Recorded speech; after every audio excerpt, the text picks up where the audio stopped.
Welcome to the UNTIED Podcast, where we unravel the knots of life with faith, wisdom, and encouragement, because together we're here to untie from tradition and embrace truth through powerful Bible teaching. My name is Garrett Bernithi. I'm one of the hosts of this show, and I'm here with two of my great friends, as usual, Corey Sawyers and Tyler King. We're thankful that you have joined us today on this Season 1, Episode 12 of our very first season of the Untied Podcast, that is, of course, brought to you by the work of Excel Still More Inc. On our brand new network called the Excel Pod. We're thankful that you have joined us today, and we have a great topic, I think, anyway, that we're going to be discussing, which is preachers, are they real like everyone else? I don't know, maybe that gives off the idea that we're some kind of robots or something, but certainly we'll talk about that more, and I think we are real people, hopefully anyway. But we're glad that you have joined us today for this episode, and we hope that it will bless you in your spiritual walk. And so thank you for being with us, and we're going to start out with our first segment, as we usually do, our little session where we talk about all kinds of things, mainly, it seems, about what's on our smokers and all kinds of things like that. But we call this What's Been Cooking, and of course in reference to our life ministry and on our grill. So guys, what's been cooking with you and in your life and your ministry? I know we're basically midway between Thanksgiving now, looking forward to Christmas. We got a lot of stuff going on. I'm sure a lot of different parties. What's going on with you guys, families, ministry, etc.? Well, we're gearing up for another busy week. So we're headed back to Colorado next Saturday, not this coming Saturday, but next Saturday. So in terms of what's been cooking, anything in the pantry, we always try and do a little purge anytime that we're getting ready to leave, make sure that all the groceries are eaten up and everything's taken care of there. But we've got, a lot of things with the college ministry going. We're going to take a road trip with them up to Tulsa. I've never been to downtown. I've driven through Tulsa, but I've never stopped in Tulsa. And apparently there's some rich American history of it. At one point, it was supposed to be the Chicago of the Midwest. And I guess through some of the financial crisis in the 1900s, it never made it. But we got a lot going on just with the college group and staying busy there. So hopefully here in a couple of weeks, we'll find some time of peace and relaxing. Yeah, a lot of travel. There's a lot of really cool things up in Tulsa. A number of years ago, each one of my sons goes on a trip when they're about 12, 13, somewhere around there. And my oldest son wanted to go to the Aviation Museum up there. And so we hit that up. It was pretty cool.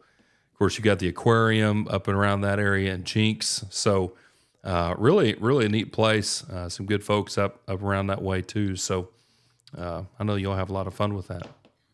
Corey, what about you? What's been going on with you, man?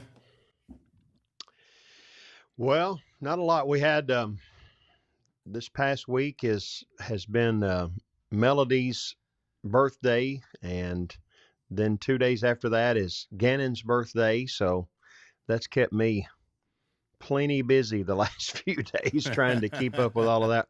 We actually did a surprise party for Melody. This was her 50th, so we did a surprise birthday party for her, and nice, and somehow pulled all that off. And one of Melody's favorite things is barbecue bologna. So we smoked enough barbecue bologna for about 100 people.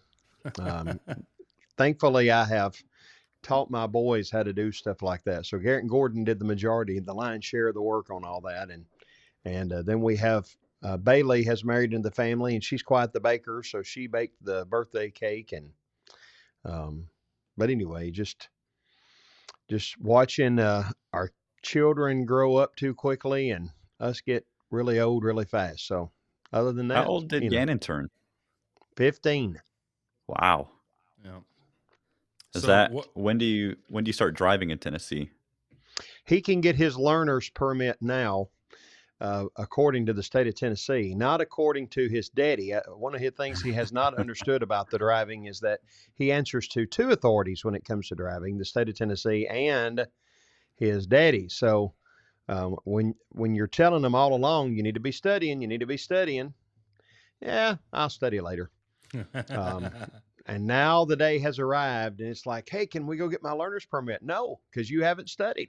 So I'm not going to turn you loose in a vehicle, even if I am driving beside you. So we anyway. have just gone through one who just got his permit not too long ago, and so I know what you mean there. Now, we just had a birthday of one of my sons and a birthday of my wife. So, what are the dates of these birthdays of yours? The 9th and the 11th. Okay, so I have Kristen's is the 9th, and Ryder's is the 1st. So, and then our anniversary is on the 16th. So, December, we didn't plan ahead very well. Yeah. I was thinking of the day about how on a minister's salary, having 2 birthdays in the middle of Christmas shopping season is not really Well, I added an anniversary on top of that, so not very. Didn't plan that out too well, but I tell Garrett all the time he's got the best scenario because Garrett was born in June. My Garrett was born in June, so every 6 months he gets presents. It works out really well for him. But yeah, we're in groups of 2. I got 2 in the spring. Me and my youngest are in the summer, and then Kristen and our third is in December together. So 2, 2, 2.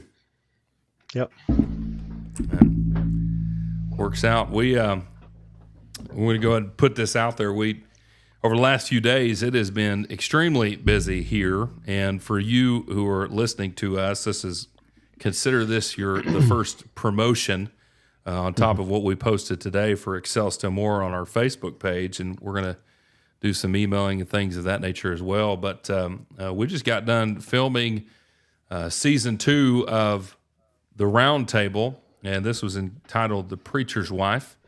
And we had a number of ladies here in our building, and it was pretty cool. I was sitting in my office and just doing a couple of things in between filming, and John Moore was here as well, and so he was sitting right across the hallway in the office. And so I took a picture, and I thought, there's not a whole lot of people who could say John Moore's sitting across from him. So that was a lot of fun, and we just had a really good few days here. But hopefully mid-January is when that season will come out on Excel TV. And guys, we talked about women's roles last week, and I think that we talked about it in a very practical way. And while I was sitting there listening to these ladies, it just reiterated in my mind how much wisdom that you can gain from them. And of course, me and several others were working cameras, we're moving stuff around and everything. And man, just extremely touched by a lot of the things that these ladies said, and their great leadership qualities that they had. So, I would really encourage, as soon as this comes out, I highly encourage everybody. We're going to put the very first episode out there for everybody to watch. And then, if you want to subscribe after that, make sure and do so. But this would be definitely a series for everybody to watch for sure. I've been extremely blessed by it. So a lot of cool things happening with Excel Still More. And of course, Corey knows we've got probably a pretty big announcement probably after the first of the year about an addition to the work. So we'll be making an announcement about that soon. But that's been a lot what's been going on with us. A lot of filming and birthdays. And my wife's actually in Geronimo, Oklahoma. Tyler, you ever been in Geronimo, Oklahoma? No, but I've heard of it. Yeah, well, that's where we've got a tournament down there, so I'll be down there tomorrow. It is in the middle of nowhere. Yeah. And pretty, it's a different kind of gym, but it's kind of neat, So we'll be down there. So we got a lot of basketball going on and all that good stuff. So I used to do a lot of welding in Duncan, Oklahoma. Yep. And so Geronimo just right around that area. Yep. Yeah, not too I far. always get excited whenever people know where Duncan is. It's like, oh, friend. Mm-hmm. Yeah, I've known several. In fact, we have a couple here at Hydro that they're from. One's from the Duncan area, Hmm. and the other's from Tipton. So with all I've the actually filming that you guys do, is that out at the Hydro building, or do you We go did. somewhere else to do? We filmed it right here in our fellowship room, fellowship Okay. hall. We've got a building we've been very blessed to have. It's just a couple years old now, and so we've got a good space over there. We cover up all the windows and get it nice and dark, and then we've been very blessed to be able to buy certain equipment and backdrops and things where it makes That's it really really cool. nice. So we're hopeful at some point that we'll be able to maybe have our own little studio that we can film in. But It's a bigger room, but it's Yeah. blacked out and good lighting in there. yeah, we had to buy a bunch of lighting, which you wouldn't really know how much of a difference it is until you actually get it. So Mm-hmm. luckily we have Jagger Schinnerer is our I don't know what you'd actually call him. He's our filming guy. He does all that. He is awesome. Does a great job. And so I tell him what do we need, and he tells me, and then we go get it. And that's how that's all worked. So he's done a great job. But hopefully at some point we'll be able to get a nice studio and be able to do it in there. But for now it works really well Yeah. in that room. But we actually have another one that we're working on for January, and there's a possibility, at least we've talked about it a little bit, that we might film it there at North Mac. I'm not sure yet, but be there or here. But that'll be a season 3 of the Round Table, so I'm looking for it to be over leadership. So it'll be a lot of fun. A lot of fun. So before we get into our regular scheduled segment 3, where we have our main topic of discussion, we are going to go ahead and take a short pause for our daily anchor with Tyler King. Tyler, hand it over to you, my friend.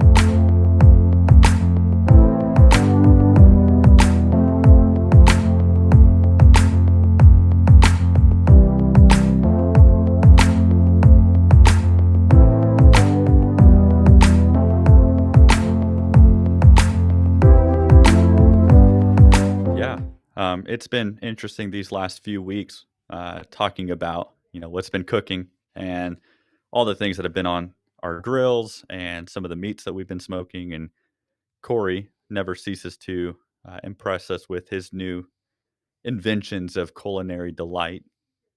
There's one great thing about Tennessee is they're always advancing and developing new treats for people to enjoy. But doing that, and then on Sunday mornings, our college class is going through the Torah, looking at who God is and how the first 5 books of the Old Testament can really shape one's view and one's projection of God Almighty, especially moving from, the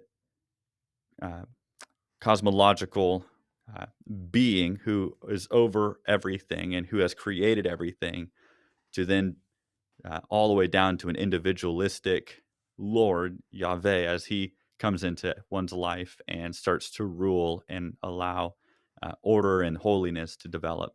And so it's been a really fun study, especially with the college kids.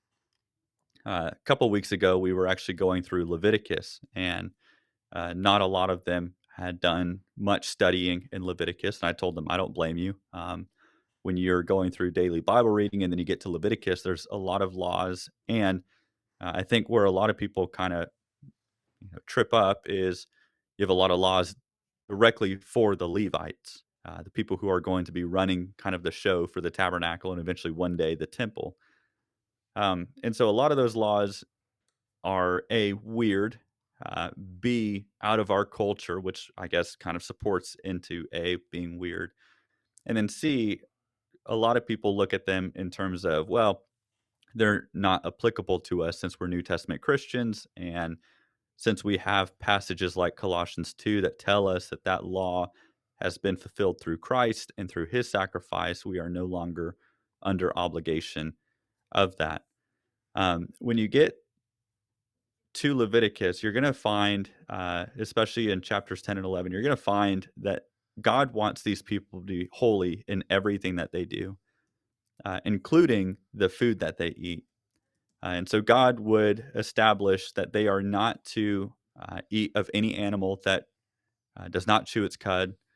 You are not to eat of animals like pigs, for example, would be one of the primary animals. And I believe that that comes from pigs are gross and, especially back in that day, they would eat anything, including human waste.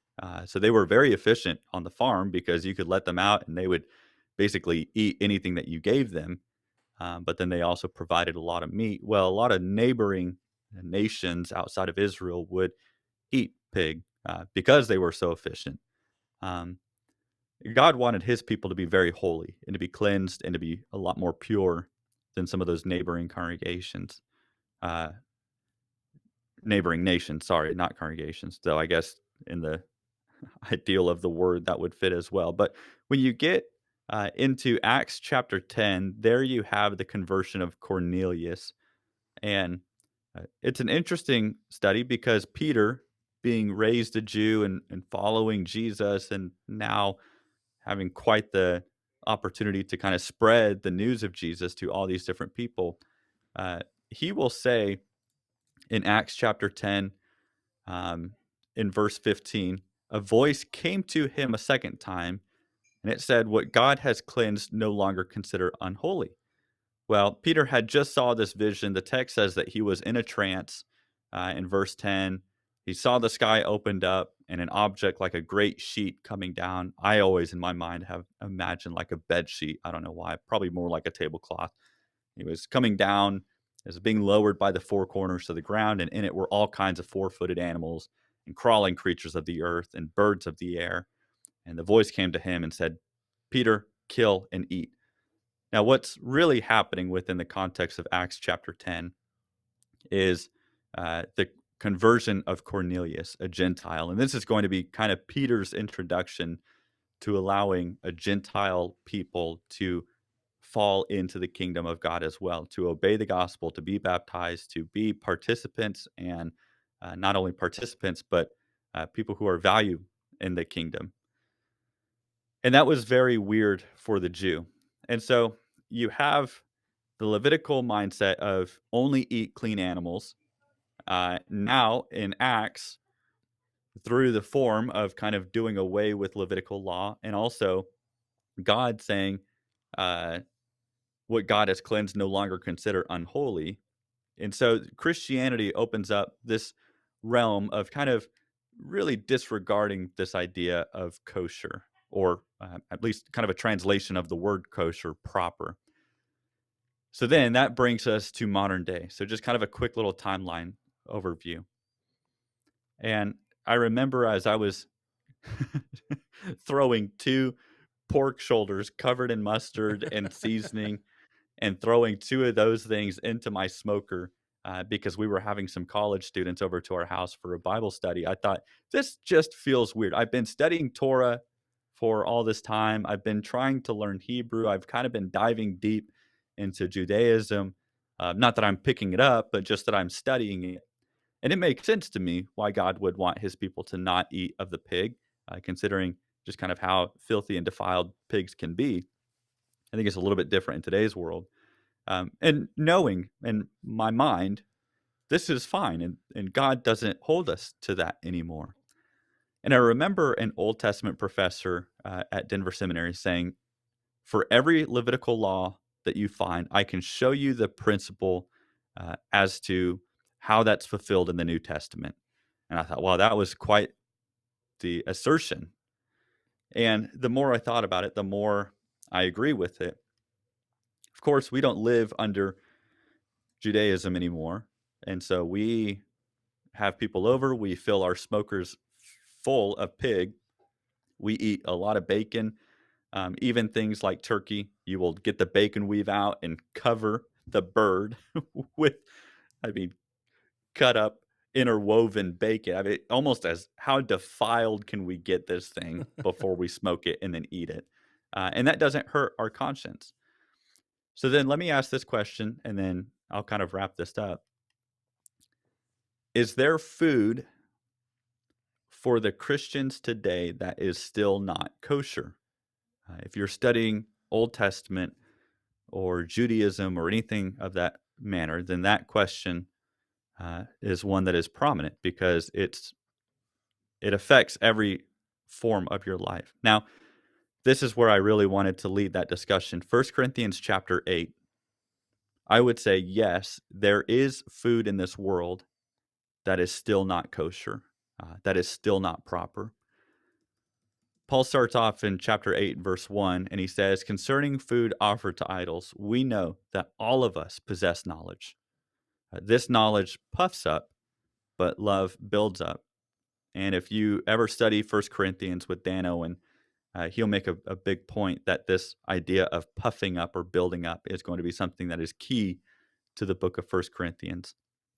Jumping down to verse 4, therefore, as to the eating of the food offered to idols, we know that an idol has no real existence and that there is no God but one God. And Paul will kind of go on this discussion of, or at least this dialogue, saying that we know that there's no such thing as other pagan gods, but some of these people don't. What Paul is talking about here, though, is in Corinth, you have all of these different idols set up. And of course, the gospel through people like Cornelius is being spread all throughout the world, not just Israel, but all throughout the world.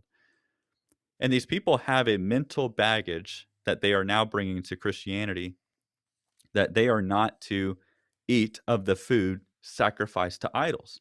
And Paul says, we know that an idol has no real existence in verse 4. We know, and we have this knowledge that it doesn't matter if you're sacrificing a lamb to a fake god, or if someone else is sacrificing a lamb to a fake god, you can walk over there, make yourself a gyro, eat it, and it's fine.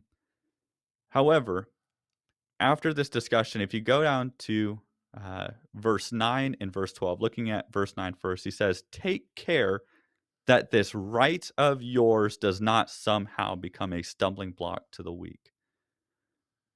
The imperative that Paul uses, at least in chapter 8 of 1 Corinthians, is take care.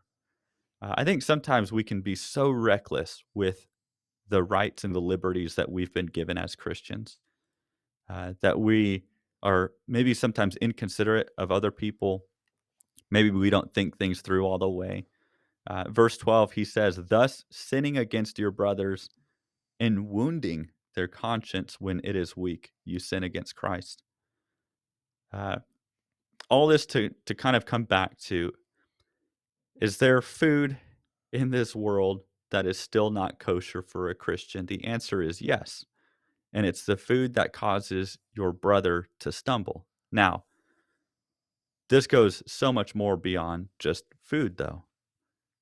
There are a lot of things in this life that I can do, and I have no problem with it being a burden on my conscience. My conscience is stronger, and so it's fine to me. But especially to maybe newer Christians, if we recommend something, or if we do something, or if we go somewhere. I remember an example of this. Natalie and I will occasionally eat at different restaurants, and some of these restaurants are bar and grills. We, of course, go for the grill part more than the bar part. And it doesn't bother us. Neither Natalie or I have a background in drinking. We've never been drunk. It's just not something that we've ever struggled with, or at least plan on struggling with. And we had some friends who were recent converts who did have struggles with alcohol, and is a very real temptation. We were going to get dinner with them one night, and we recommended a restaurant, and they said, if it's all right, we would rather not go to this restaurant, just because there is alcohol being served. I think it was something like Chili's, where, we go for the 3 for me. We don't care about the bar that they have over there. Not to make people think that Natalie and I just go out to bars on Friday nights. But you have this idea of maybe it's good for us to pause and to take care of this right that we have, that we don't become a stumbling block to those who are weak. I think about a lot of stumbling blocks that come up to those who are weak, things that we brag about, things that we've accomplished in our lives, things that we are able to do that others can't. That can be a stumbling block. And so, yes, what Paul is talking about is food here, but you'll see as he goes on in chapters 9 and 10, he's going to talk about uh, that sometimes we have to give up those rights in order to help our brothers and hopefully to be more kosher. I know in Christianity, in Judaism, kosher doesn't overlap. I always kind of find it humorous to go into Target and I see everything else, and then they have little crackers and they are made sure that they are kosher crackers. But I think that there are still things within Christianity that can be kosher and that can't be kosher.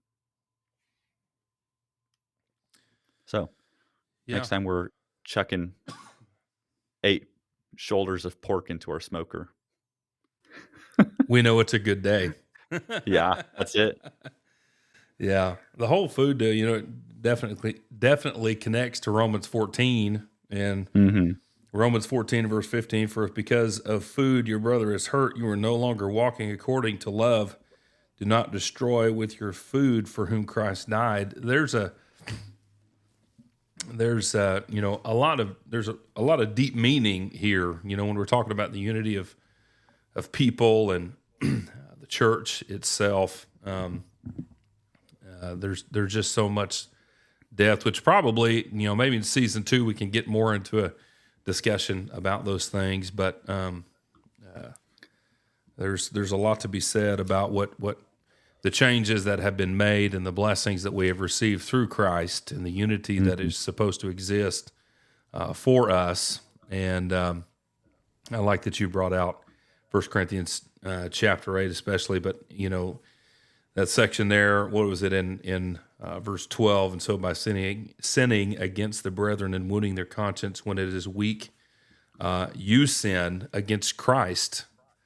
That brotherly, that unity that we have, and I've said this before, and I continue to believe it. And the more I study Scripture, the more kind of rooted I get in this idea that our connection to God is purely through Jesus. I get that. However, our connection through God is deeply rooted in the love that we have for one another. This is such a family relationship that we have in Christ that we can't overlook that. We just can't overlook that. So, yeah, thank you for your thoughts, man. I love that, and I love how you continue to bring out the weaving of bacon over the turkey. Corey is especially happy for the weaving of bacon. Well, I'm just happy for bacon. However it's presented, Yeah. On a skillet, on a grill, especially on my plate. The bumper of your car. I mean, You ever met anyone who will microwave bacon? Yeah.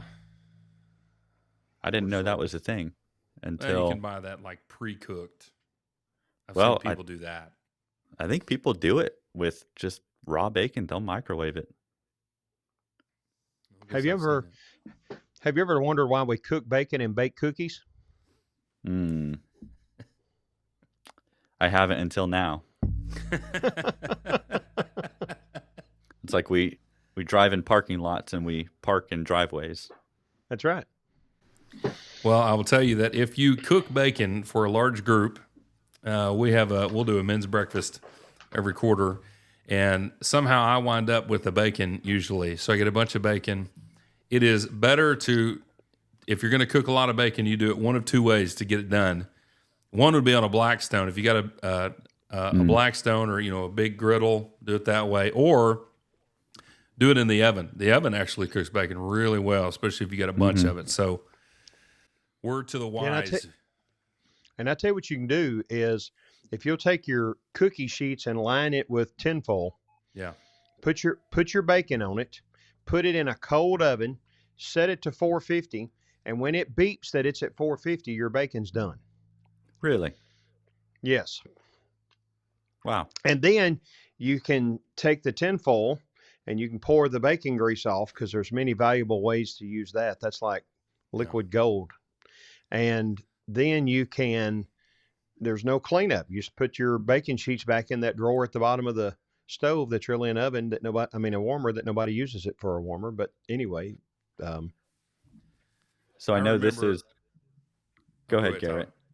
Well, I was going to say, I remember growing up, my grandmother, she always had a jar of bacon grease. Yeah. Always by the stove. Yeah, we do that. Well, so I was going to ask, I know this is off topic, but it's a podcast, so who cares? Right. Hey, listen, we're from Colorado, so our cooking skills are primitive. I mean, you go back to how civilization used to be, and that's where we are with our cooking skills. So what's the number one way? Because you're going to just cringe at this. We just take our bacon grease, we foil it up, and we throw it away. We never keep it. So what's the best use of it? You said just keep it by the oven. Do you use it as like butter? Like anytime that you need to grease a pan, you just slap bacon grease on? You can for that. Yeah, like whenever you're making cornbread in your cast iron skillet, you put a little bacon grease in there and let that. We use bacon grease whenever we're making green beans or something like that. You can put a spoon of that in there, and it gives it flavoring too. Everybody always talks about how wonderful melodies green beans are, and that's the reason why. It's because of the bacon grease in there.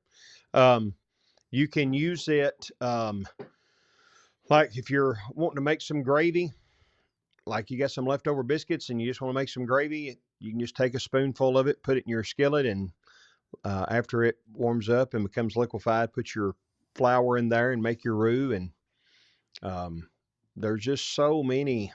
I tell you what, it makes your eggs taste really good. Yeah. If you put that in your pan before you cook your eggs. Yeah. Okay. Yeah. There is also, if you don't, keep it around, you can actually buy it. It comes in a small tub. The only reason I know about this because I have a Blackstone and I love cooking on that, on that griddle. So if you have any kind of griddle, this will actually work. They have, I think it's called Bacon Up. I might be wrong about that, but I believe it's called Bacon Up. It's a little tub, and it's, it's basically bacon grease, and you just put it on there. You don't have to put a lot, but it really covers well and gives a good taste, good flavor. Wow. Yep. There you go. The more you learn. Hey, Lord truly blessed the world when he lifted that. Could you imagine off of us? Peter trying bacon for the first time? And if they're doing like shout of amen. Yeah. If they're doing like a home study and like a home church, and Peter's the one who's hosting, and some of the other apostles come over, and Peter all of a sudden takes a big old slab of bacon. Like, what are you doing? Like, don't worry, God said it was okay. We didn't know Peter was a pig farmer. Yeah. They're probably having to bring those over from Babylon or something. Hey, y'all coming over? We got something good to eat tonight. Yeah. I'm going to feed you spiritually and physically. Well, one of my favorite scenes on The Chosen is where they're sitting around the fire talking about things like that. And one of them says, "Have you ever tried pork?" And one of them said, "I have." And they said, "What was it like?" He said, "It was heavenly." They're kind of confessing their sins of their former life, Yeah. It was heavenly. Is that the one where they're kind of out in the middle of nowhere and Jesus is healing people all day? Yeah. Yeah. Yeah.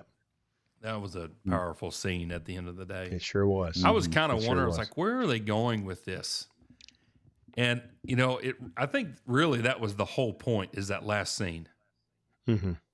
I mean, yeah, that was pretty powerful. I have not watched the last. How many seasons are there now? Is it just 5 seasons or is there 6? There have been 4. They're fixing to release the 5th season. I think that's right. Okay, so yeah, I've watched the first 4 seasons. So, and they recently put out the like the trailer for this next season that's coming up, and it seems to all of it center around the Last Supper So it looks like a lot of the things on there. It looks like it's really going to be Yeah. emotional, Oh, I'm sure. but I was you know how you know how it is if you're watching something on TV on one of these networks or whatever. Typically, you're going to find something. If you're scrolling on social media, you're going to start seeing that stuff. hmm For being spied on. I don't know, but there was I don't know what they're called, but they have those awards for like the religious hmm content. I don't know what those are called or anything, but it was just a clip. I've never seen any of that stuff, but it was a clip, and it was the guy who plays Jesus, and then the guy who is like the host of that, and I think he'd won an award or something. They were both on stage anyway, and he said, he's congratulate him on the success of The Chosen and everything, and he said, the next season's about to come out. And he said, yeah, it's going to come out. It's going to be really good. And he said, can you drop any spoilers on us? And he goes, well, you can read about it in the Bible, and Yeah. you'll know. And everybody was dying laughing. I thought it was pretty funny. That's Yeah. funny. To be honest, I kind of want to go back and watch all of it again before season 5. I know we stopped at like episode 2 of season 2, and life just got busy, Yeah. and then we just never picked it up. But when we drive back to Colorado, I'm planning on loading up, our computer or something with Binge that thing. shows, and I might do some Chosen, put that up on there. Well, I definitely don't. I know doctrinally, probably with that group, definitely we don't line up on everything. But I just really think they did a good job with a lot Yeah. of things. When you think about the impact that they've had on the world too, I mean they've sold out theaters. It's been on Netflix, and with all the other garbage that's on Netflix, talk about shining a light in a dark place. You've got, all sorts of people who are not religious and who claim that they're not religious, and they're saying this show is great. So Have you seen where they brought like 10?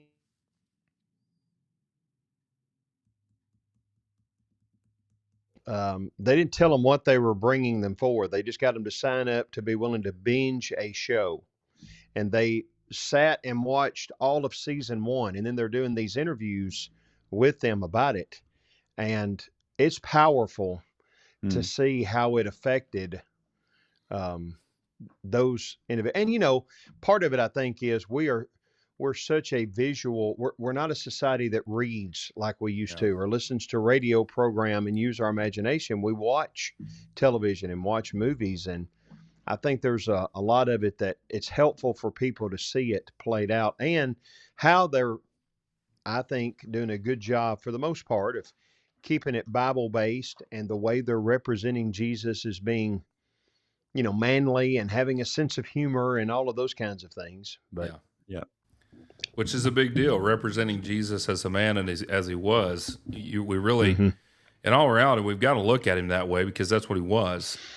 And I think that, it definitely adds more power to the biblical text and understanding who he was. So when Paul writes in Philippians 2 that he was a man, he didn't regard himself, as equality with God. He came down lower than the angels. Hebrews chapter, 1 and 2. It's really a powerful story when you do that, and I think they did a really good job of exemplifying that, and I think portraying the, as best we can, the personalities of the 12. I think they've done a pretty good job. I think Matthew's a pretty interesting character. He's definitely a detail-oriented guy. I don't know if he was exactly as they've represented him, but I just think it's cool that they have looked at how those individuals were, and of course Peter, kind of that natural leader guy, and Andrew's quietness, but yet he's very firm at the same time. So I think they did a really good job with a lot of that. And of course, I think it's interesting how they filled in the gaps of, any storyline that we don't have, especially at the beginning of the show. So I would highly encourage anybody to watch it personally. Really would. Yep. Yeah, and kind of even a little bit too. I have a friend who he's been pretty deep into study, but he said that he won't watch it. And I thought, really? And he said, yeah. He said, one of the commandments was don't create an image for yourself of God. And Hmm. he said to me, if I see a portrayal of Jesus like that, then that's what in my mind I'm always thinking Jesus of looking like. And so, if I'm worshiping God, worshiping Christ, then that's kind of the picture that I go to. And I think kind of again, this food offered to idols, to me, that's not how my mind works. Yeah. I can watch The Chosen and know this is a reenactment, that this is a dramatized show. But then there are others out there who they take that very seriously and they say, no, I don't want an image of God. And, I respect that. I think that there's Hmm. nothing wrong with that too. So I think if there are people out there who say, no, I'm not watching The Chosen, I have, no qualms with that. I think there's got to be some truth to that. I mean, even when the Passion of the Christ came out, that guy, I can't remember his name. I'm horrible with names, but he plays a lot of different religious characters. It's almost like whenever you play Jesus, you start playing all kinds of things. As an There, actor, there's worse things to be typecast as than Jesus, though. I mean, yeah. you know, But I think there is some truth to that. That if you're watching that and you're really, because The Chosen will draw you in. I mean, at least it does for me. I'll speak on behalf of myself. And so I think it's probably a natural thing that your mind is always trying to grab a picture of something or form a picture of something. So I could see that, but I agree with you. I can create an image in my mind of anything. I can create an image of Daniel or of David or of Solomon or of Jeremiah. Yep. I mean, I have a picture in my mind of Jeremiah writing Lamentations as he's looking on Jerusalem. I do. And I reference that a lot because that's powerful to me. And I have a picture of Peter as he's taking the rest of them go out on the lake, and he's like, Jesus is gone. I don't know what to do now. I'm going fishing. I have a mental image that my mind is naturally created. So, for me, it's not an issue. But, like you said, for somebody who it might be an issue, I have no qualms about, if it's a problem for you, don't do it. Yep.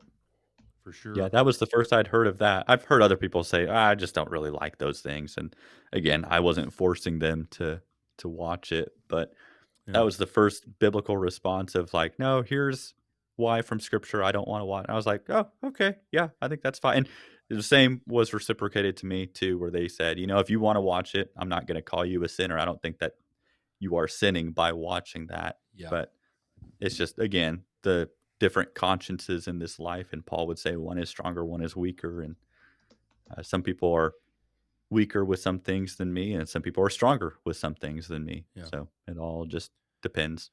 Yeah, I think that's good both ways for sure. For sure. And I think that leads us pretty well into our main subject for today, talking about Jesus, who was a preacher.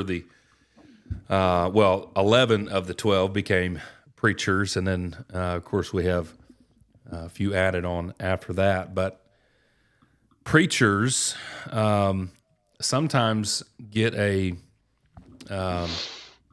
I don't know, they're sometimes viewed in a different way, and I don't know why that is, and maybe we can explore that throughout our conversation. But here's the question that we're posing today. Preachers, are they real people like everyone else?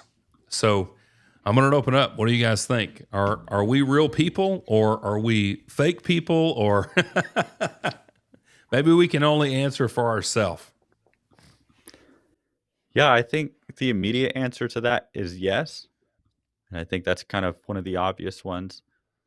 I don't know. As I start to consider that, I think there's a little bit of a different twist there too. And I'd be curious to see what you guys both have to say about that question as well. But real, yes. I mean, we struggle with sin, we struggle with temptation, we struggle with the everyday like everyone else does.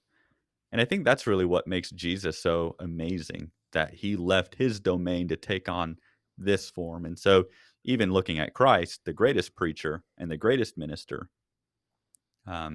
he was still human, and he could still be tempted, and he could still be possibly lured in by things, though he wasn't. So I think that's what makes Jesus so incredible, and I think that's an answer to that question. At the same rate, I think that preachers are a little bit different, though. And we talked about this before, but we all three have a secular background and a vocational background. Garrett, you as a lineman, and then Corey, you as a monument setter and owning a business, and then me as a welder. I will say my life looks a lot different in ministry than it did when I was working. And so, yes, we're real people, but I think that there's a uniqueness about ministers that's different than maybe most other people. And that's not an elevating statement. That's not saying, oh, well, preachers are holier than thou. No. That's the farthest thing. I think we're all on an equal playing field. I don't think God established preachers as a higher priesthood. 1 Peter chapter 2, 7-9 tells us that we're all a royal nation, a chosen priesthood, or chosen nation, royal priesthood, people who are set apart for him. So I think and we can discuss that even a little bit further, but I think there's some uniqueness to ministers in their life that's different than people who are just working in a secular field. Do you think it's that it's just that way with preachers, or do you think it's that way with everybody? I mean, if you're around a police officer, do you treat him differently, or do you view him differently than you would somebody who's a cook at a restaurant, or is it just something that you think is revolved around preachers, or do you think that it is that is something that revolves around any type of job that you may do, where you may be thought of in a different light? Yeah, no, that's a great point. I think so. And even if you were to take away, I know some people will all automatically jump to the idea of hierarchy or social status, or if you take that all away, how I interact with, say, a police officer is still going to be different. Not that I'm showing partiality or I'm asking for favors, Right. but the things that we talk about, how I, come across to them, and it's not, again, that I'm seeking favor.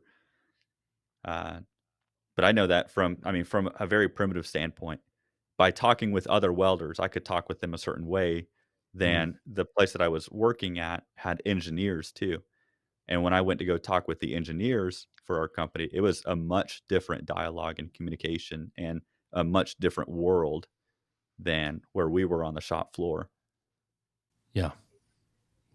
Corey, do you feel like you've ever been treated differently because you were a preacher? Yeah, and maybe the talking differently is one of the most obvious examples. You'll have someone that'll use a bad word, and then they'll, Corey's a preacher. Oh, sorry, preacher. And which, I try to tell them, it's not me that you need to worry about. It's the Lord. He sees what you're doing, not me. But I don't have the secret red phone that I have special access to the Lord with. Right. But I think maybe a good way to put it, based on what y'all both have said, is that preachers are, we are just like everybody else in that we are different, which it seems like an oxymoronic statement, but we are. But I think part of, at least the way that I think the conversation, would usually go about a preacher is that people do think of like a holier than thou kind of individual. And I think part of that is just based off of like the religious history in the world, where the person who's standing up presenting the sermon is someone that is somewhere on the hierarchy, that is a rank above like the normal people that are sitting in the pews or whatever. And we understand that that's not the case, but at the same time, I do think that in any leadership situation, and while we may not, be an elder, although a preacher can be an elder, and we may not be a deacon, although a preacher can be a deacon, there are certain that we're still spiritual leaders. And, I think there is an expectation. If you read like First and Second Timothy, and you read Titus, and you read Second Corinthians, there's a balance between, understanding that they're real people with real problems and real feelings and all of those kinds of things. And there's some uniqueness about, what they're doing, as far as, for the most part, not everyone's set up the same way, but for the most part, we're technically self-employed. But sometimes congregations look at the preacher as like a hired hand, or whatever. That we're buying our own insurance because we're self-employed. We have, and it's not true with every congregation. Some congregations do different things, but we don't have a retirement fund. We don't have, some disability insurance, or whatever it might be. Yeah. So there's some, but that's similar to a lot, farmers, people that own a small business or whatever.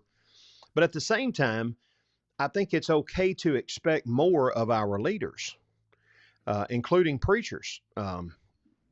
Not that, we expect them to do everything for the church or whatever, but I want the people that stand up in front of me and my family to be someone that are, even though they do struggle, and we do have, sins that we struggle with and temptations and all of those sorts of things, that they are,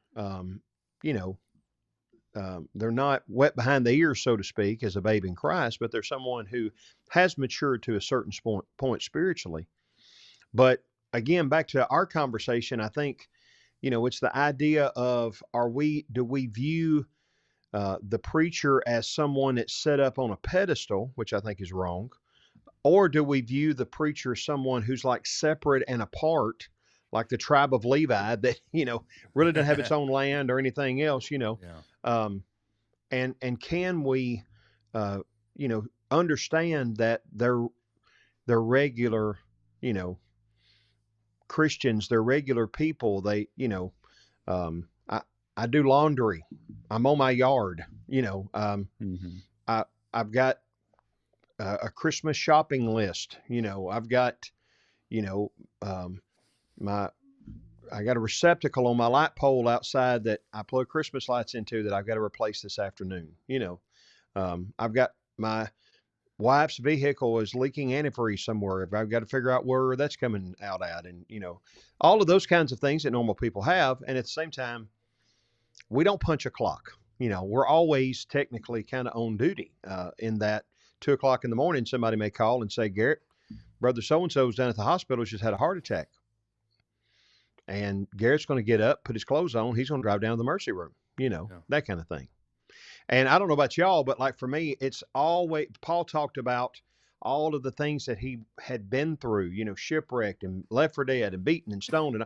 And then he said, and then there's the constant, above all of that, there's this constant pressure in my mind about the worry of the church. And like Saturday nights, I don't sleep hardly at all because I'm rolling through my mind my sermons that I'm going to preach the next day. So there's some of that. So it is unique in a lot of ways, but it's like everybody else. You don't understand what it's like to be a welder unless you've been a welder. You don't understand what it's like to be a lineman unless you've been a lineman. Yeah. You don't understand really what it's like to be in ministry unless you're a minister, which is one of the reasons why I appreciate, ministry friendships like ours. But so it'd be safe to say then that, preachers live a life like everybody else. The same problems, same things that are going on. But in our line of work, if you will, there are expectations that we should have of ourselves, expectations that God has for us, expectations of being in a leadership role. So it's not necessarily that we're viewed differently or that we're not like everyone else, but there are expectations that that a preacher has as a leader within God's kingdom and that local work.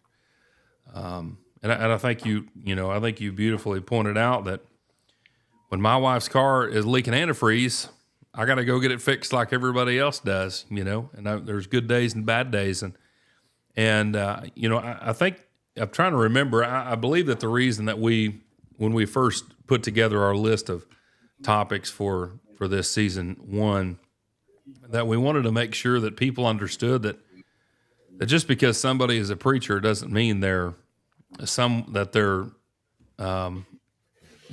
different than anybody else. You guys have probably seen it too. I have a lot of, if I'm looking through my social media feed, there's always a lot of religious content on there. And there's one, it's an ad, and I don't know who it is. I always kind of chuckle and scroll on, but the ad says something like this: have you ever wondered how to study scripture and wanted to have wanted to know the secret of how preachers understand and memorize and all the text itself? And if so, if you'd like to know this, and that's the selling point, right? Because there's some hack to knowing scripture.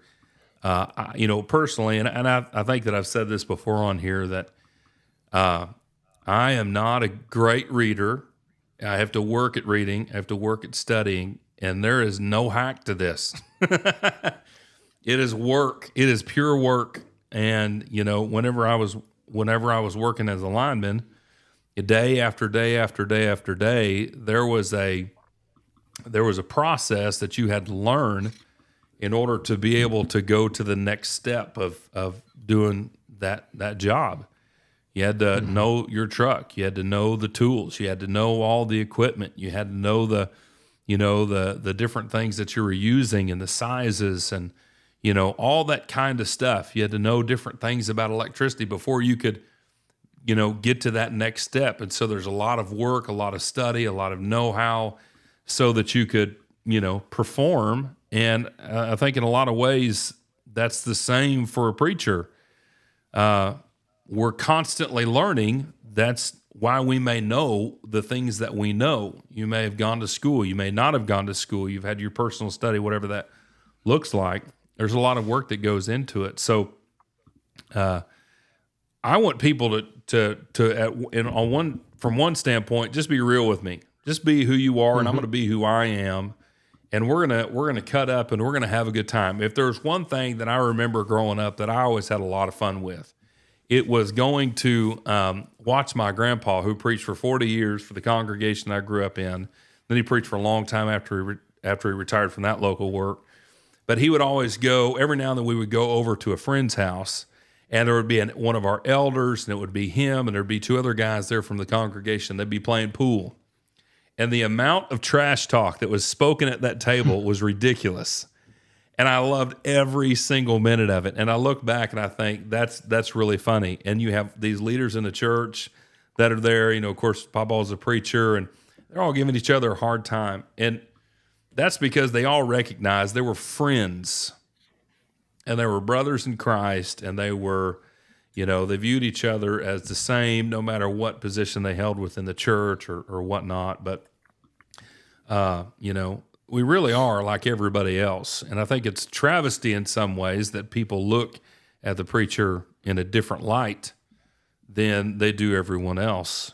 That's my opinion, I guess. I don't know, throw that out there, see, what you guys think about it. But yeah,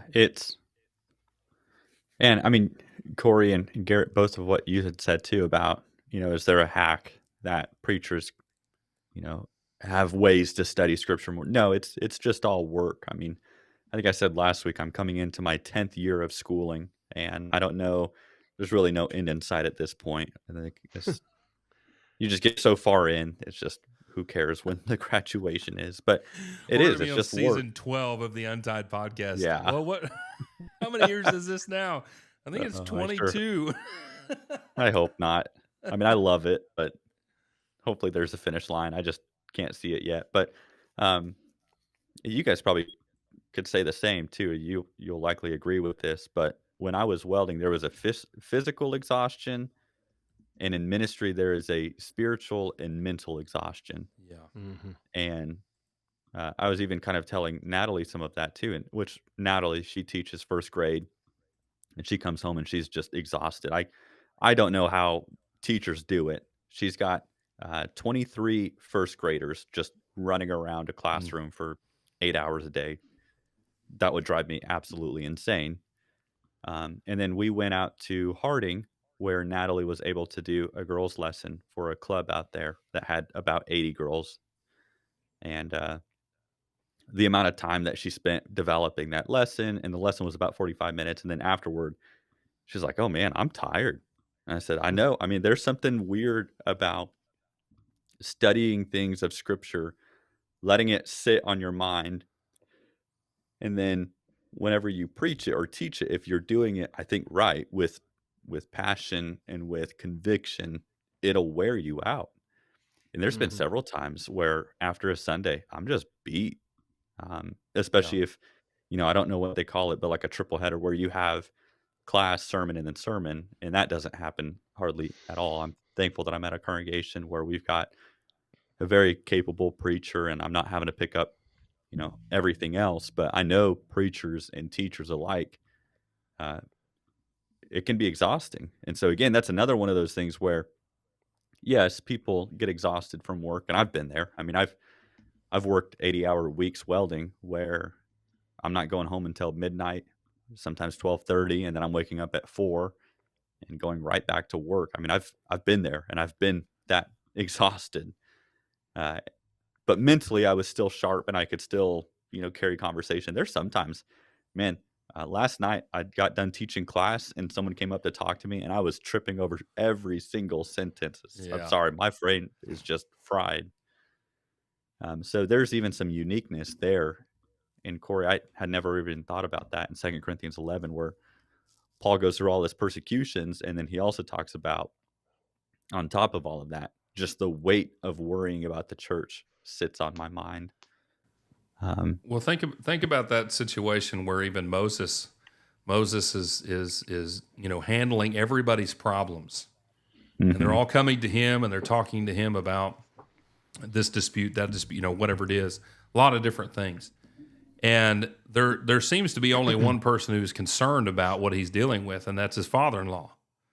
And Jethro comes over to him and he tells him, there needs to be a different process. You cannot handle everything here. And I think there had to be something that he was even seeing with Moses. Deuteronomy 31, he talks about you guys are a stubborn people, a rebellious people.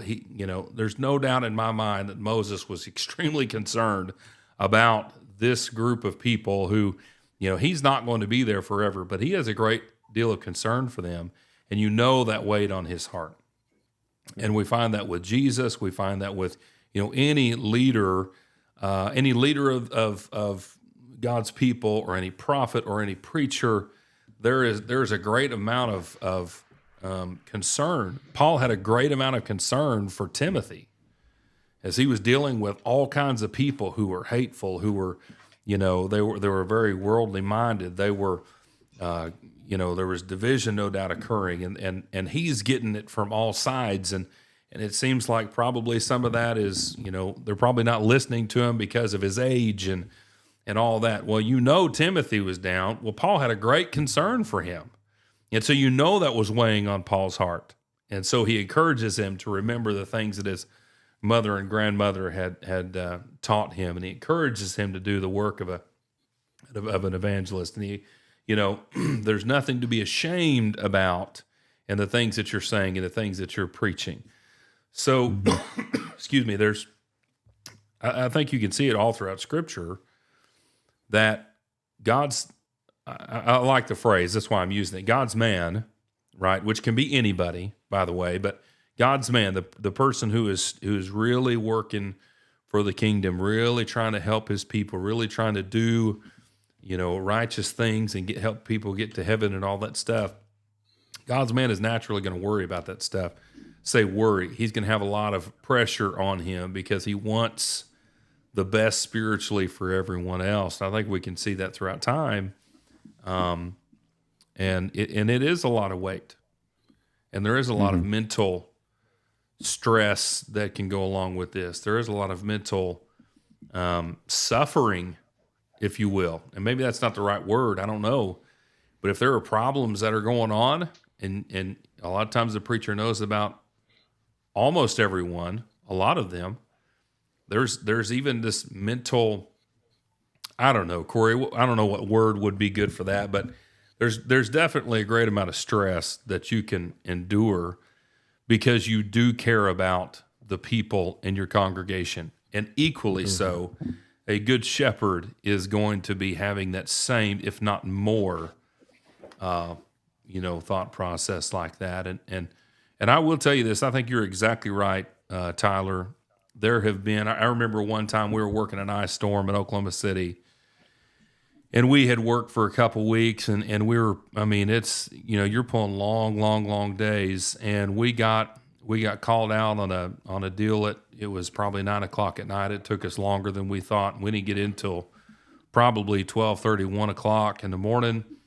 Got home. I didn't live too far from the shop, but I got home, slept for about 3.5 hours, and then my foreman calls me, and I remember I heard the phone, but I didn't know how anything worked.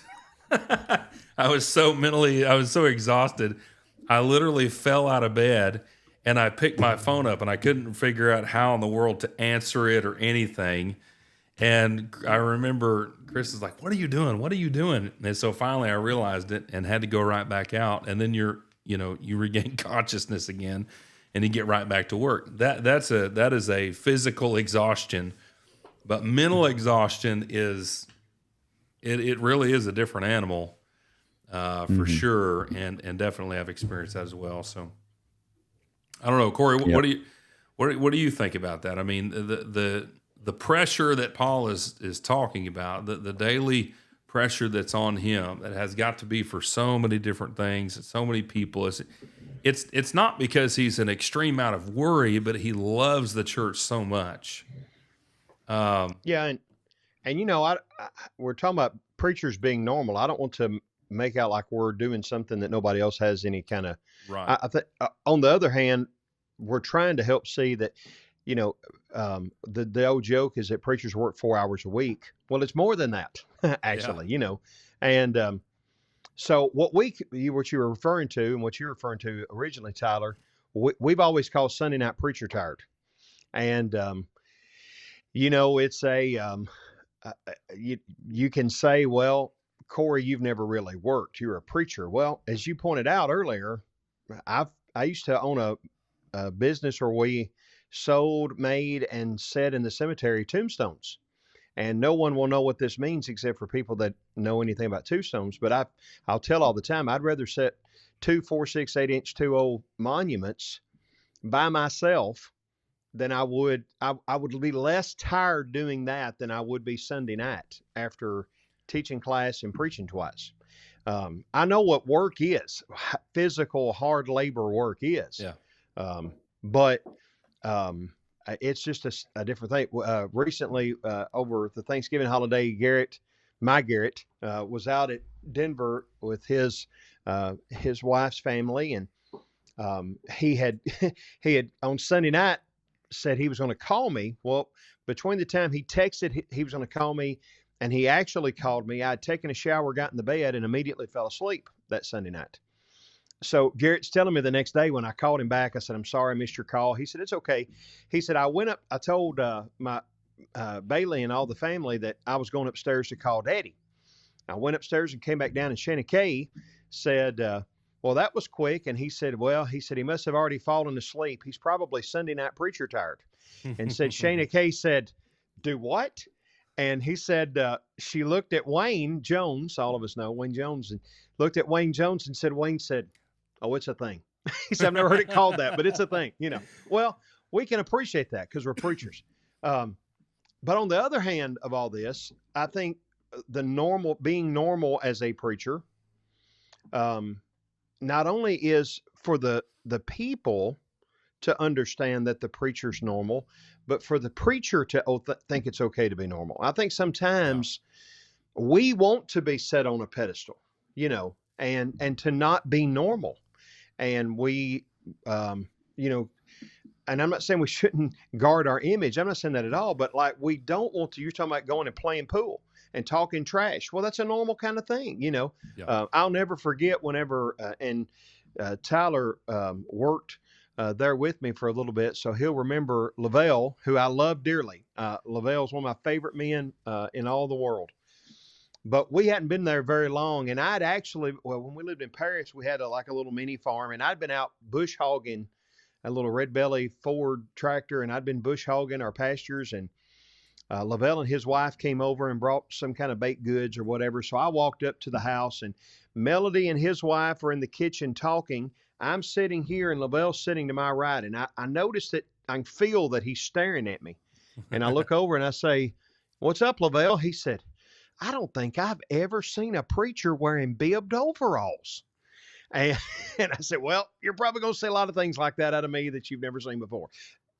I like bibbed overalls. I like bush hogging. I like smoking meat. I like going hunting. And it's okay to be that. In fact, I would suggest that you're probably, if you're fitting into the culture around you, you're going to do a lot better job, in reaching people with the gospel. Yeah. But you just need to be yourself and be normal. And it's okay for me to be a normal guy. I don't, I think that there's nothing wrong with calling the preacher Brother Garrett or Brother Tyler.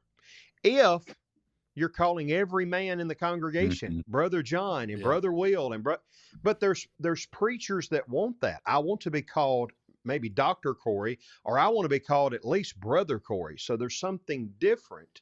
And again, there's a brotherhood there.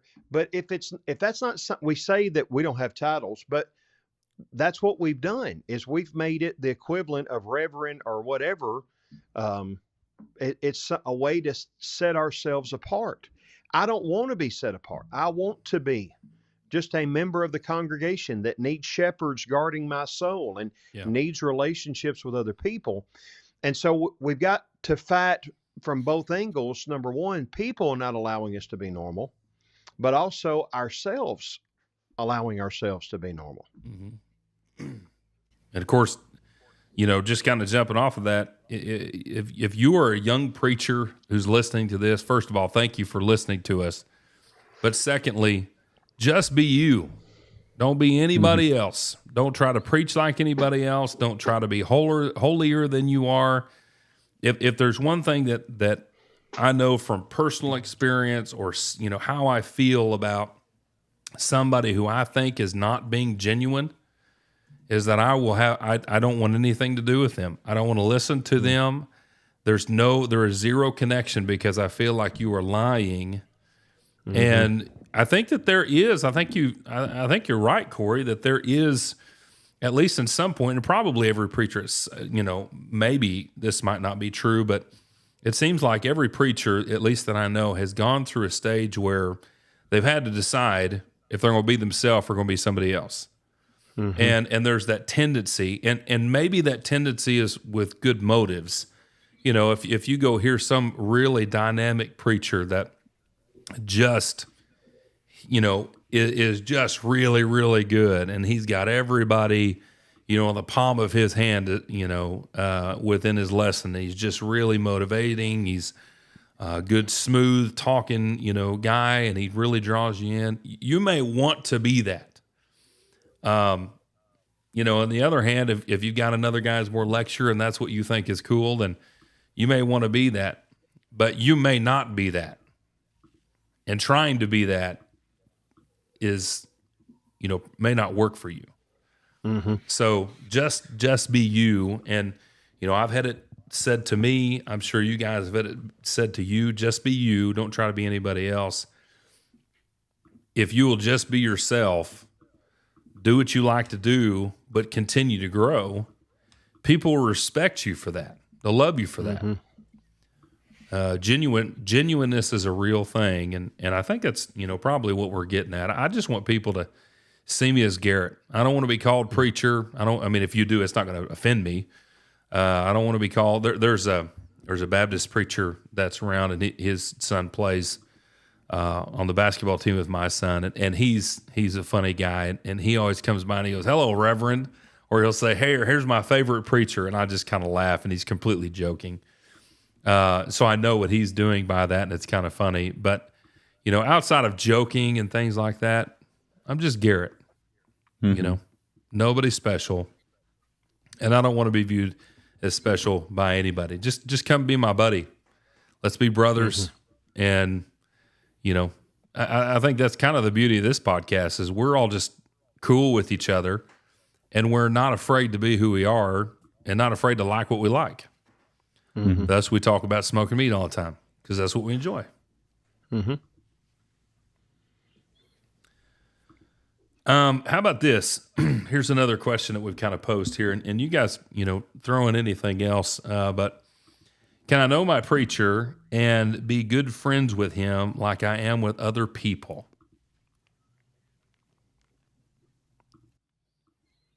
What do you think about that? I don't want friends. Huh? I said, no, I don't want friends. I don't want friends. You stay away from me. Yeah. Well, one thing that I think is in the past, maybe that's hurt that is there used to be, I think, more of a sentiment that, every 3 or 4 or 5 years or whatever, we need to change preachers and get someone fresh in here. And I think more and more congregations and preachers are seeing the value in long-term ministry at one spot, and how that you can build real relationships, not only within the church, but within the community. And so I think that to a certain extent has helped a little bit of that. But again, if I'm going to really be a friend with somebody and to somebody, as you talked about a while ago, Garrett, I've got to be authentic.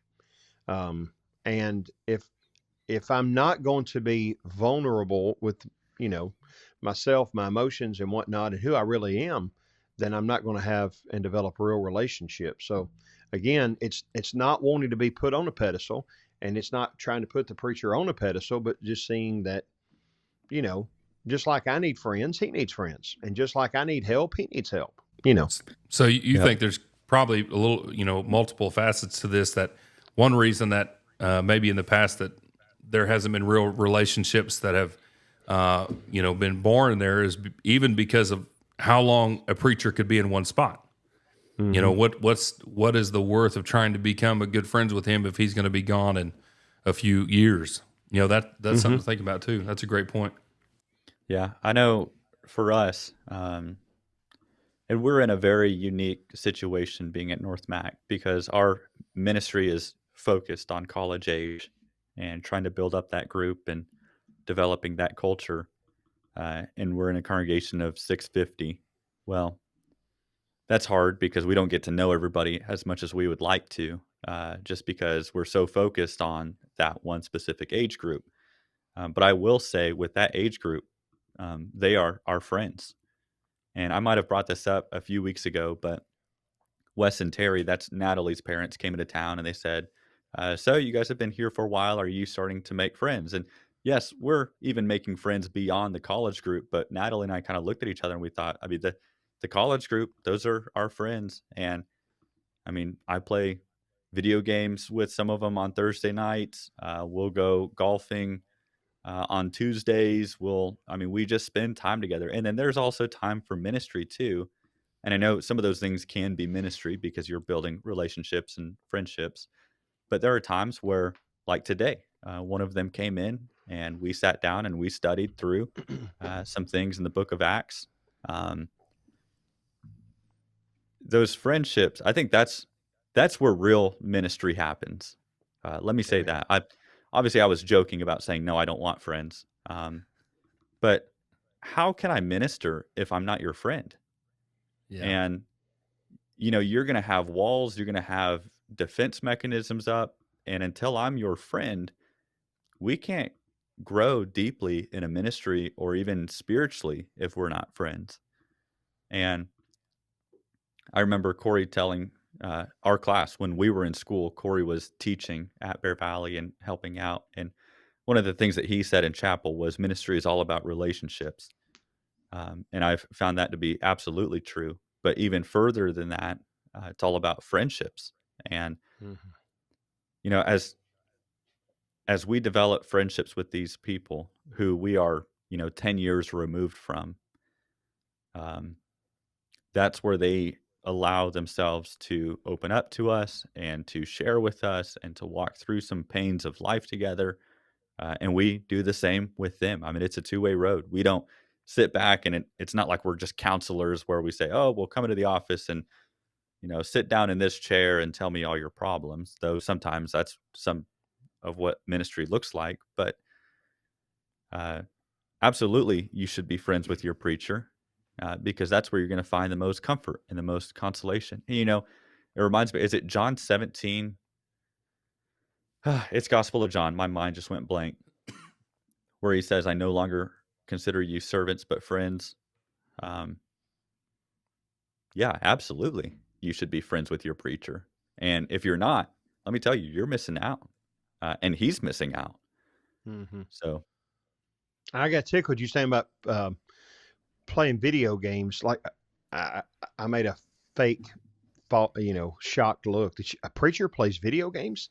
If you know anything about me, you know that I'm competitive, and you know that I really like college football. And one of the great travesties that's happened in our country is we went almost a decade without EA Sports producing a college football video game.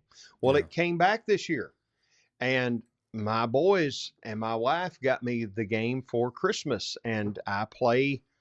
It's one of the things that I do sometimes to relax. I'm not gaming 6 hours a day, but occasionally I'll play, and like to play with my boys. Well, anyway, one of our deacons, he's a little bit younger than I am, but I was sitting on the front row right before services started one night on a Sunday night. He comes up and sits down next to me. He said, "Hey, um, Gannon says you're really good at college football video games."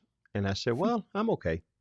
And he said, "Can you tell me how to kick a field goal in the new game? Because me and my son can't figure it out." So we have this conversation about how to kick a field goal on a video game. And, we've talked about video games ever since.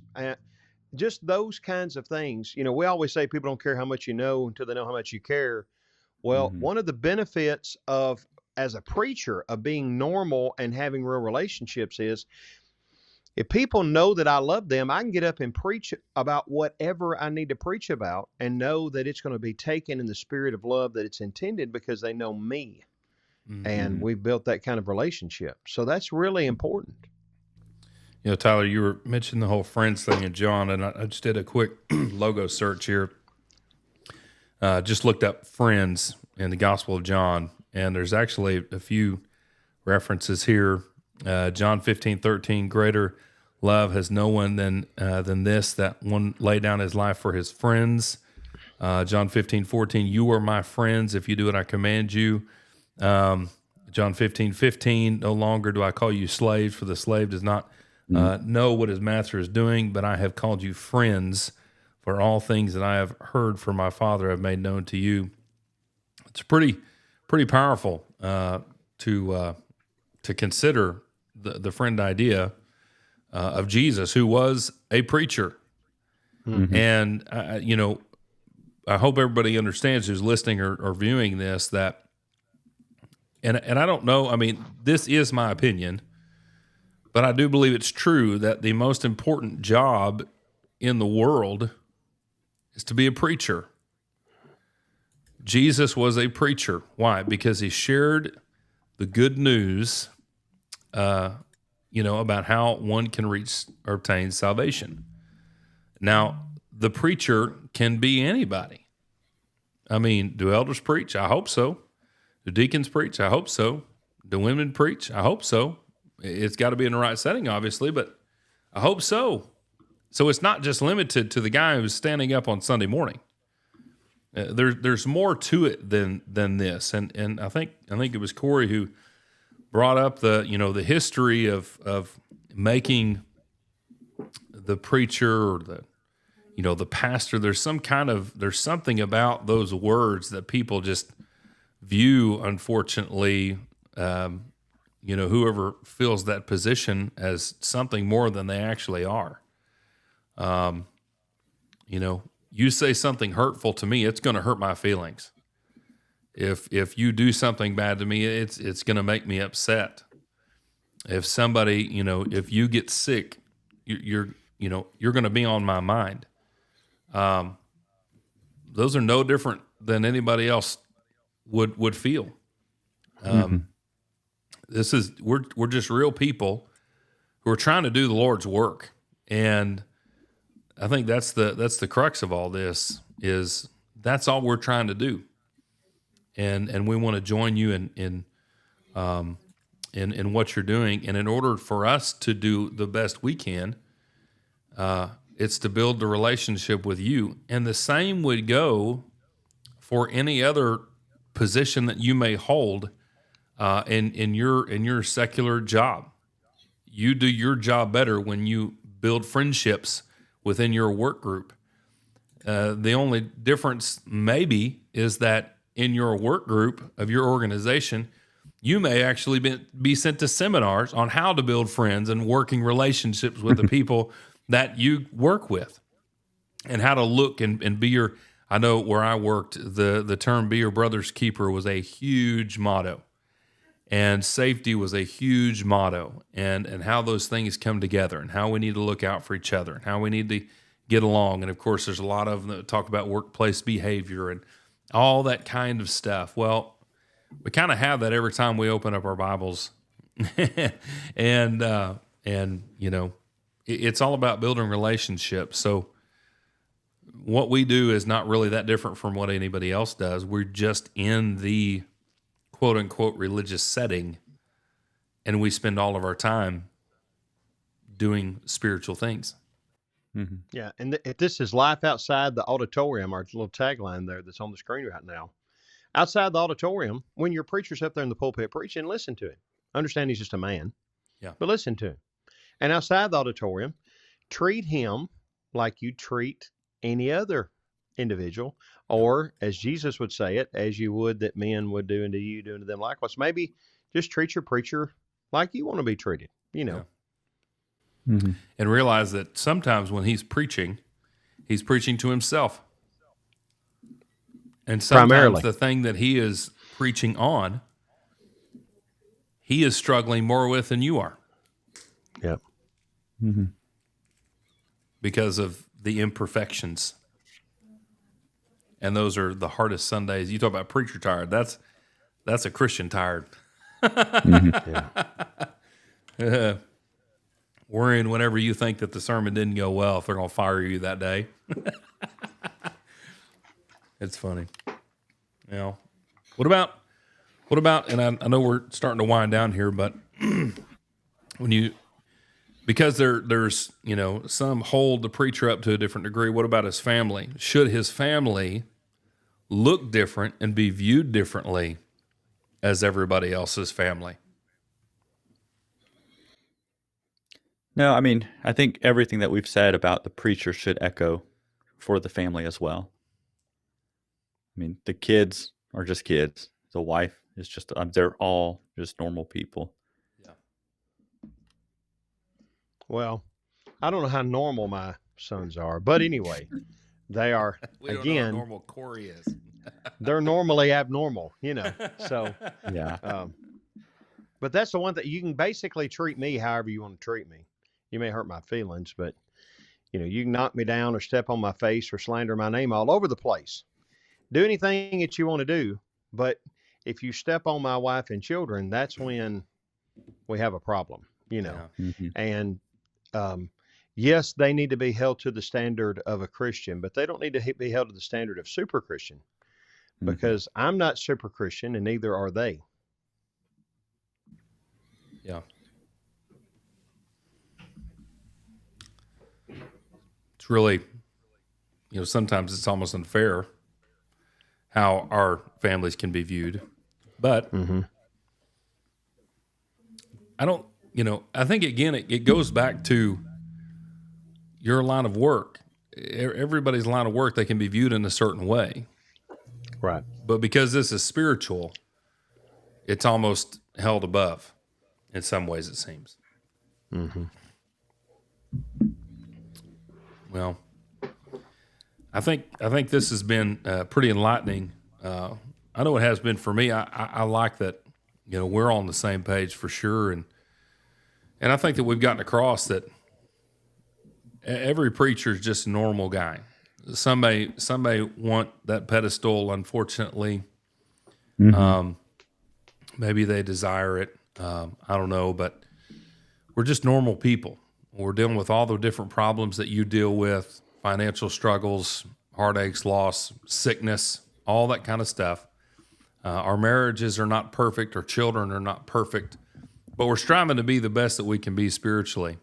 And that's what hopefully everybody's trying to do. And so I think hopefully this will, for anybody who listens to this, will help you to take that step of unity and brotherhood with your preacher and his family. That you understand maybe a little bit more, that you can go together with them. You can be partners with them, build real friendships with them, love them, not setting them aside or holding them up, but just being friends, just being real comrades, if you will, having that true fellowship, because both of you, while he may be up there in front of the congregation or teaching a lot of Bible classes or whatever, both of you should have the same ultimate goal, which is to help each other get to heaven. Mm-hmm. And that's a real goal for us. Mm-hmm. Well, guys, anything else that you think we ought to add to this, or?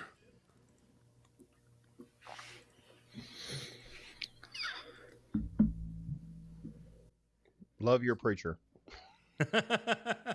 And love your neighbor. And love your neighbor. I think sometimes, I mean, there can be the flip side where, sometimes we talk about people's interactions with the preacher in a negative way, but sometimes it's in a too positive way where they come up to you and they give you nice gifts, and they bake goods for you, and then they go to work and they are just nasty to people around them. That should really be kind of the ideal of all of this, is love God and love your neighbor. And your preacher is your neighbor, your coworker is your neighbor is your neighbor. And that should be fundamental to everything. So, hey, we as ministers love whenever people bake stuff for us. Amen. We love when people are very kind to us, but do that to those around you too. Yeah. Preachers are everyday people. We almost got through the whole episode.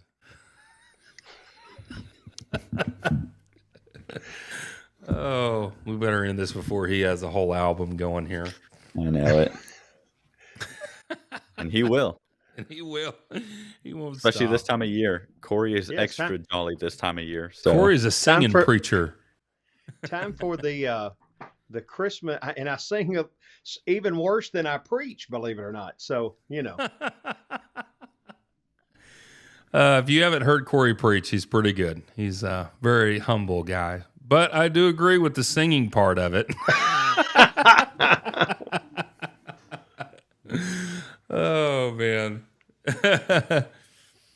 Well, guys, thanks for the conversation. And our friendship means a lot to me. And you listeners mean a lot to us. And we hope that on all the different topics that we have in our conversations, that they're a benefit to you in some way. Maybe they're thought-provoking. Maybe you're going through something, or maybe today you're trying to figure out, you've got a new preacher, or maybe you've gone to a new place and you're trying to build a relationship with them, or would like to.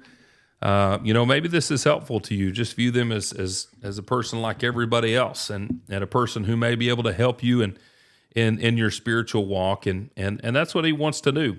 Hopefully that is his goal, to build you up and edify you and encourage you to follow God in all aspects of your life. And that really is the point here of this entire podcast, is to look at life outside the auditorium, to live a life that is untied from traditional thought, from traditional actions, or maybe even traditionally how we have thought about a certain role or a certain person.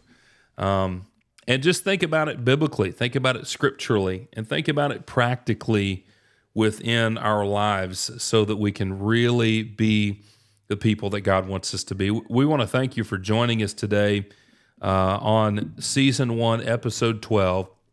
We are getting very close to wrapping this season up. We'll be before too long here, and which is, like we've said, it's really crazy how fast this has gone. But we're approaching the end of the year, we're approaching Christmas, and approaching the end of this season, and hopefully you have been blessed by all that we've talked about so far, and hopefully you are growing from this. And so we do want to encourage you to go to excelstillmore.net, check out all the things that are going on with ESM. We hope that you will check out Excel TV, our articles, all that kind of stuff. We have more things that are coming in the future, a lot of cool things that are happening. And be sure to check out, if you haven't listened to all these podcasts, go back and check them out. You can listen to us on all podcasting networks. You can watch us on YouTube or Excel TV for free. Check us out, like, subscribe, share, follow, and get the word out, man. Get the word out. Thank you for joining us today. We hope the Lord will continue to bless you in your walk with the Lord, and we hope that you will stay untied.